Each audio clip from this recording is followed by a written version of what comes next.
Anyone who believes in indefinite growth on a physically finite planet is either mad or an economist. We don't want to focus politics on a notion that involves the rejection of principles around which a large majority of our fellow citizens organize their lives. We are not as endlessly manipulable and as predictable as you would think.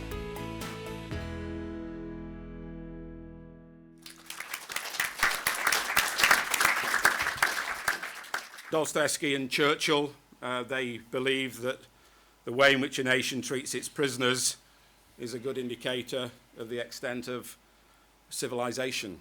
That the way it works, our attitudes, our responses to the least popular of our citizens is a litmus test of our humanity, and I do believe that. But what neither of them had anything to say was about who we lock up. Now, like many others, I do believe we lock up too many people. But if we want a proper debate about the nature of crime and punishment and about justice, we ought to also ask who we don't lock up and why. No one's been prosecuted for their misdeeds during the 2008 world financial meltdown. The FSA, the Financial Services Authority, rattled a rather blunt sabre, but the Serious Fraud Office does not seem to have been troubled by the event. Now, I'm no financial expert, but it's patently obvious to me, and I think many others, that the lives of ordinary people have been ruined as a result of not accident or circumstance, but by individuals and companies being fraudulent. Unemployment, especially of many, many young people, is going to be a chronic problem for generations. Crucial services for the vulnerable are threatened. There was no one criminally responsible for that. Then at the Leveson inquiry, still going on today, looking at press regulation in the light of phone hacking. Well, phone hacking's a kind of a crime, but we don't see the courts sitting through the night hearing cases about phone hacking. What about the police in this mess? 2003, you may have seen on the TV, a very infamous exchange between Rebecca Brooks and a parliamentary committee. The parliamentary committee said to her, had she ever paid the police for information? She said yes, quite unashamedly. Andy Coulson, who was a boss at the time, interjected to assure the parliamentarians that they did so, but only within the law. I'm sorry, Mr. Coulson, but since the 1901 Corruption Act, it's illegal to pay the police for anything. Probably seems counterintuitive. I'm not arguing that we should further increase the prison population. But I think the public care about these inconsistencies. I think that the public need to be part of the debate about justice. And if we want trust and respect for the law, then we need to encourage people to accept and follow the law. And people will only obey the law if they think the system is fair and if they respect the people who enforce it. Now, secure prisons are very, very important to us all. We have some very dangerous people in prison who need to be there for a very long time and possibly for the rest of their lives. But security in prison is something to be managed, not to be hid behind. Prisoners are not all the same. They are not all rioters, rapists, and murderers. They do range from the exceptionally dangerous, the Ian Huntleys, the Levi Belfields, to the young man who was in prison for throwing a sickie whilst on jury duty. A huge proportion of the prison population are simply members of the community passing through, and sometimes passing through pretty quickly.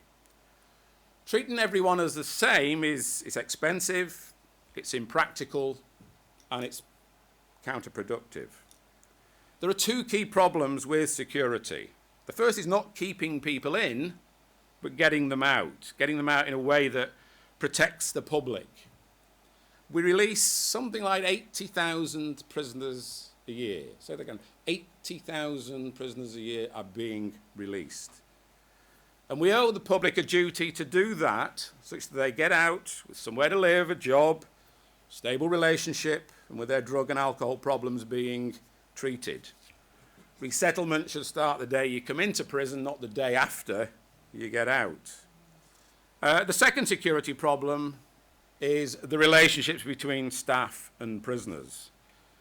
It's that key relationship that keeps prisons safe and secure. That's about cooperation, not coercion. Coercion requires an awful lot of staff and much, much more money. And that's something that's entirely unpalatable, even at times of economic prosperity, and we're certainly not in that at the moment. Sending people to prison to be punished rather than as punishment is neither appropriate nor affordable. We need a well-trained, a well-managed, a well-motivated workforce. Working with prisoners constructively, it's essential. We have, as we have, I believe, at the moment, a workforce running scared of redundancy, yet another reorganisation and privatisation that will not deliver safe and secure prisons. Now, prisons can shy away from their communities. Prisons and their governors can shy away from their communities, or they can embrace them. If you embrace the community, the response can be uplifting and very, very rewarding. Maybe that's the big society at work. But if we've got prisons as part of a bureaucratic leviathan, it won't work, are not working. Endless top-down reorganisations simply breed fear and resentment and force prison governors to look upwards to the bean counters rather than outwards to their communities, the communities that they're there to serve. But there are alternatives, I do firmly believe, to a crushing bureaucracy and endless top-down reorganisations. Here at the RSA, fellow fellows and staff, been developing what we call the transitions model. And this model embraces both resettlement and localism and would operate as a social enterprise. A third way, not public, not private, but community-led. Now, there's no point in me talking about the way forward for the prison system without talking about privatisation. Love it or hate it, this time next year there'll probably be at least another 6, if not 8, private prisons in England and Wales. So if we've got private prisons, if we're going to have private prisons, I think they should give us 4 things. Transparency, cost efficiency, innovation, and some transfer of risk. Now, I would say that the financial case for privatisation is not known. It's certainly not proven.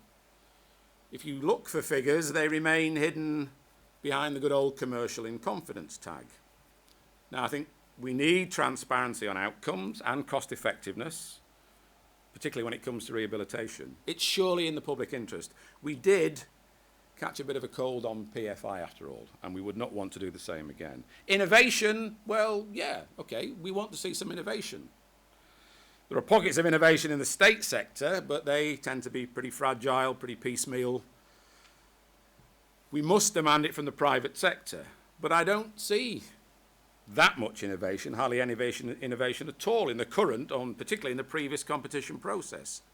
The specifications are set by people within the MOJ, who know little of prisons, even the few that have actually worked, albeit briefly, in them. Many know even less about setting up and management of multi-billion-pound contracts. Whitehall, in my opinion, does not have sufficient capability in this area. That capability needs to be created if the private sector is not to outmaneuver, as it often does, I have to say, hapless government officials. There's also currently a mass exodus taking place. Staff are moving from the public to the private sector. Some do want to go and improve things, and some are fleeing the bureaucracy, there's no doubt about that. And I know some who simply want to be left to get on with governing a jail without the burgeoning bureaucracies. But if the argument is simply that the public sector could not deliver and the private sector can, is it safe to assume that those who didn't deliver in one uniform can simply do it by donning another? The final element of privatisation is risk. Now, if the private sector takes on the work, it must take on the risk. Kind of goes without saying. If HMP Birmingham, which is the first public sector prison to be privatised, heaven forbid, burns to the ground, it will cost, I would guess, I don't know, probably £250 million in terms of rebuild, temporary accommodation for prisoners, etc., etc., etc. G4S, did they pick up the bill? Or is it one of these special companies set up to take the risk, which is code for go bust, and protect the private company? Or is it the state that foots the bill? I don't know. I think we should know. I know it's one of the world's great cliches, but I do believe prisons can be better by being smarter and embracing the 21st century. That certainly would be a revolution. One of the things I think, John, you miss is that actually something quite important happened in the last Parliament in relation to the policy that was shaped by the Conservative Party. David Cameron asked me to be Shadow Justice Secretary in 2008 and to do some policy work on prisons with the same ambition and radicalism which I had attempted to bring to policing reform. What that required me and my team, Edward Garnier, and those who worked for me, a very small team, to do, I felt, was to take a step back from what I thought was rather a polarised debate about the issue, and ask some more fundamental questions about the purpose of prison, the effectiveness of the system, and actually some questions about the structure of the penal system, whether it was delivering the objectives which we thought it should have. Let's be clear about what the purpose of prison is. One of the purposes of prison is to punish. Another purpose is to incapacitate. Indeed, one of the things that we observed as a team at the time was to ask ourselves the question, what success would look like for a governor in the system that was under so much stress as we saw it at the time. And we concluded that if any of us were working as a governor or governors in the system, that what success might look like was getting through to the end of the day without those for whom you're responsible escaping or harming each other or harming themselves. And the question really was, and this goes to the issue I was trying to raise about the structure of our prisons and how they were run, is what incentives were there in the prison to deliver on what should be that other purpose of prison, which is to reform, to rehabilitate prisoners. Here was the second issue, that there were problems of accountability. Who was accountable for the very high reoffending rates which we see in relation to those who are released from prison? If we want to reduce reoffending, then a question we should ask ourselves is who is accountable for doing it? So we looked at the system and effectively said, hands up in this system, who is responsible for reducing reoffending? Well, if part of what you have to do is ensure that you're working through the gates, if part of the problem is that short-term prisoners were under no statutory supervision or support, then the issue is who was responsible for making sure that on release those short-term prisoners actually did not offend again. It was very difficult to identify exactly who was responsible, who felt themselves to be responsible, let alone solely responsible for what was going on. If you have a system which isn't incentivized to deliver the outcomes that you want, if you have a system where there is no clear accountability for delivering those outcomes, why is it a surprise to any of us that these outcomes weren't being delivered? In the end, as we said in the report which I wrote, which was called Prisons with a Purpose, this system was failing because no one was responsible for making sure that it was a success, if part of the success that you wanted was that you should reduce offending. Why I think that John shouldn't have ignored the policy document that we published, Prisons with a Purpose, was because it really did mark an important break. Because that policy document, published by the Conservative Party, said that the prison population should be reduced. It did require what I think is needed here, which is some really rigorous analysis as opposed to sentiment, really rigorous analysis. When I came to the job, I was told that the whole problem was short-term prisoners. And indeed, an awful lot of what was suggested about the rise in prison population appeared to lay the blame on short-term prisoners. Indeed, sometimes it seemed that if only we removed all those who were incarcerated for failing to pay their TV licenses, the problem would simply go away. Only at the time I was writing the report, there wasn't anyone in prison for failing to pay their TV license. Absolutely nobody at all. And if you look at the analysis of what had driven the rise in the prison population, there had been no increase over the decade in the level of the short-term prison population at all. So it needed, I think, some more rigorous thinking about what those drivers of the rising prison population had been. Longer sentencing, by the way, indeterminate sentencing, amongst others. Of course, the short-term prison population and the high churn gives prison governors and prisons a different set of problems, but the rise in the prison population was not one of them. There's a kind of a mantra that's put around, which is that it's really all too easy to get into prison. What's more, there are lots of people who would much rather be in prison than outside. Well, is it really the case that every day in courts there are defence lawyers who argue absolutely determinedly that their clients should go to prison rather than receive a community sentence? I don't think so. There aren't many people who actually would rather be in prison. There are people who become institutionalised. There are people who are frightened. There are people who learn about the rules and the security which a prison can give. There are people who get themselves into a vortex very early on, who go off the rails, who find themselves entering the criminal justice system and do not escape from it. There are lots of things we can say about why people end up in prison and why we should try and stop them at the earliest possible stage from getting into that vortex. Lots of things we can say about that. But in the end, it's quite hard to be sent to prison. You have to either have committed a serious first-time offence, or you have to have committed a whole gamut of repeat offences before magistrates run out of the road and decide to send you there. There are very few people in prison for very minor first-time offences. Very few. And it's wrong to characterise the debate in that way. It doesn't help us, actually. So what we called for in Prisons for a Purpose was a new direction, a direction that rejected those polar extremes that the debate seemed to have been characterised. That said, of course, prison must be available. Actually, John says that in his book, Everybody Sensible says that. Of course, prison must continue to be available. And the current position of the government is that prison must be available for those that the courts decide that they send there. But we must then make prisons work. We must make them places of purposeful activity. We must make them places that are focused on rehabilitation. I just want very briefly, just to say how we're doing that, to underline the seriousness that we are approaching this. What we proposed in the Prisons with a Purpose document was that we should introduce accountability and the right incentives. We should make it somebody's job to reduce reoffending by paying them by results for delivering what we wanted them to. It's the idea that we know that crime costs us billions of pounds, that reoffending costs us billions of pounds. Somehow, intuitively, it seems to make sense to say, let's spend some money on stopping people offending rather than picking up that bill at the end.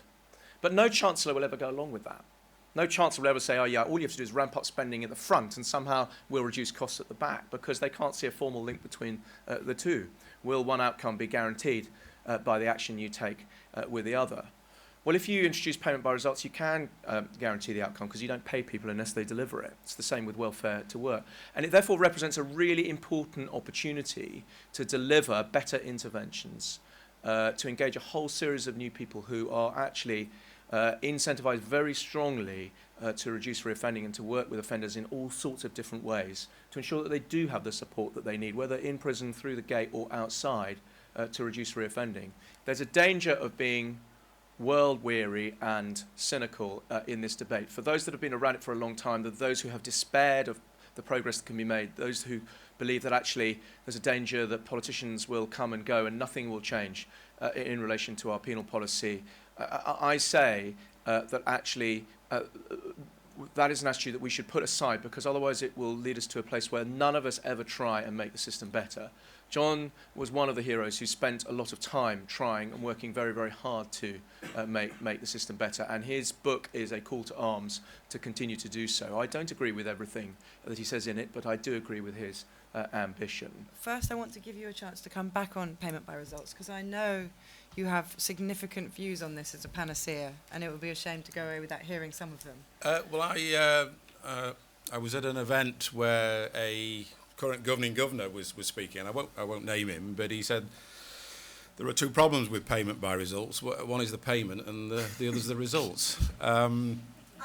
And we talked about the current scheme that I think is at Doncaster, which I think is its new contract has been let on the basis of payment by results, and I think something like 10% of the payment for the contract is dependent upon a 5% reduction in reoffending rates, which I'm happy to applaud that. The problem comes with where does that 5% reduction come from? I mean, what was the reoffending rate in Doncaster at the time the contract was reset? We're notoriously bad at stats, particularly within the prison service, but in government as a whole. So it's kind of knowing what the starting point is. And Nick mentioned Arundel, Ford Prison in Arundel. Very difficult for the governor there to be held accountable for payment by results.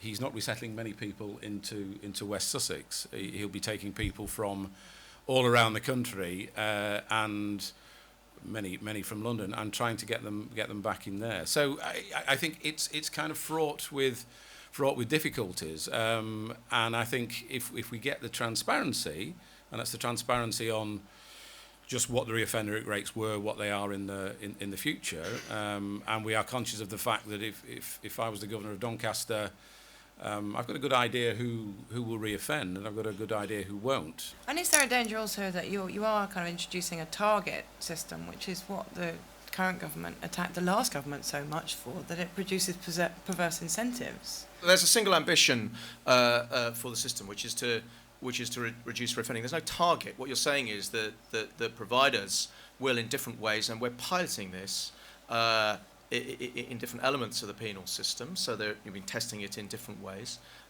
will be incentivized to deliver the results of reducing reoffending. Most of us in life respond very well to incentives, and I think it makes sense to apply public money in that way. The great thing about it here is that there is an outcome, there's a measurable outcome, and we won't have to have the argument about what works. It stops politicians interfering in the sense of dictating how things should be done. I don't say to the providers, you must do it in this way. We're instead saying, you're the professionals, you're the providers, you're the social enterprises, or the public sector, or the private sector. You are being given this goal, which is to reduce reoffending. You decide how you're going to do it.